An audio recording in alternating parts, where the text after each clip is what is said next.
Before someone buys, they usually don't move in a straight line. They compare options, check what others think, look for evidence, and come back more than once before they decide. That's why the same person might talk to a friend, read a comparison article, watch a review video, check out a forum thread, and visit the brand site before buying. They don't trust one source, they trust consensus across different touchpoints. Impact's 2025 research found that consumers typically engage with brands 3+ times across digital channels before purchase and research products at least 3 times before buying. AI didn't create that behavior because people have long done this, but it added another dimension to it: how AI changes the journey.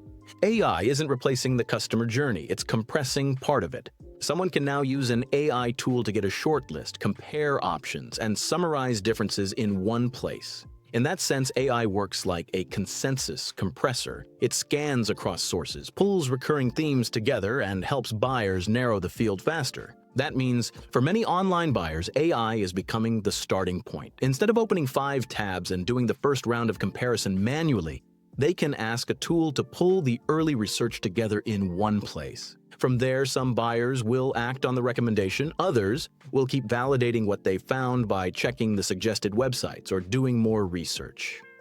So your content strategy needs to help people directly, while also holding up when content is summarized, quoted, or pulled into AI-driven research. It should make it easier for buyers to find consistent, reliable information at different points in the decision. Bain & Company research found 30% to 45% of U.S. consumers already use generative AI for product research and comparison.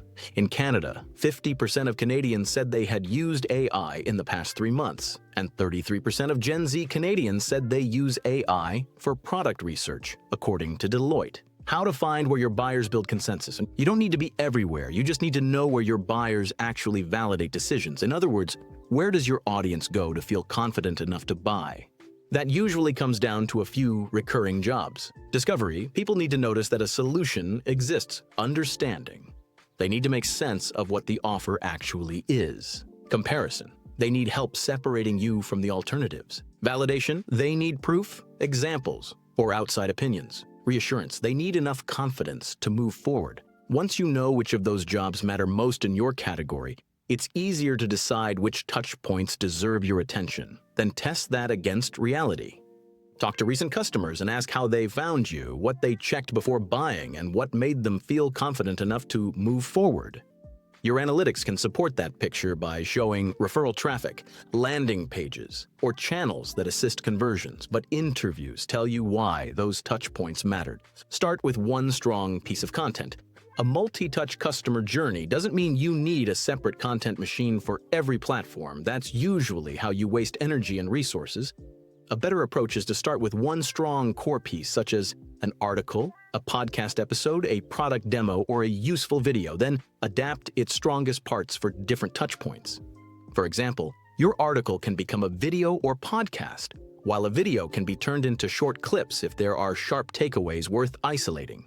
You just need one useful idea that can help buyers at multiple points in the journey. How to know if your strategy is working. Your channel metrics can look strong without leading to real outcomes. For example, views can come from curiosity, and followers can grow without turning into demand.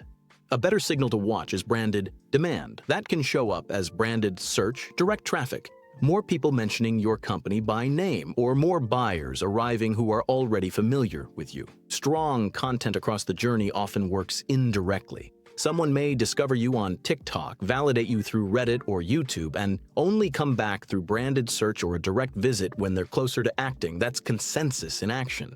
It's why branded demand is more meaningful than isolated platform performance. It tells you whether your visibility is turning into recall.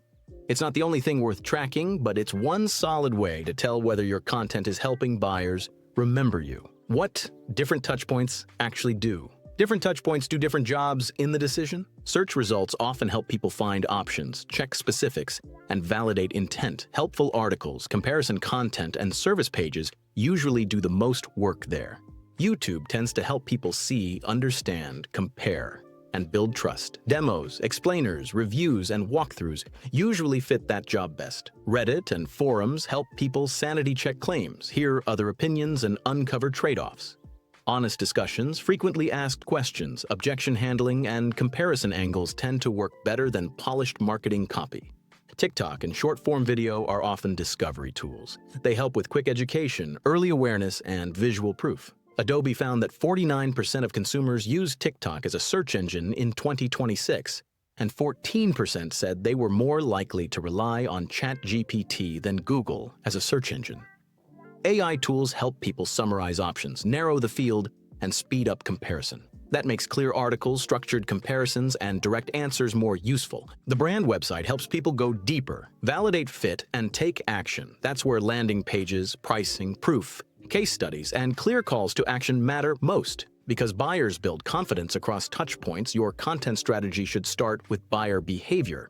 This was based on an article from our blog. You can find the full written article on Tech Help Canada, including sources and visuals. If you found this helpful, you can explore more on our website and subscribe or become a member for updates and perks. If you're watching or listening to this on YouTube, Apple Podcast, or another platform, don't forget to like and subscribe to help us keep bringing you valuable content like this.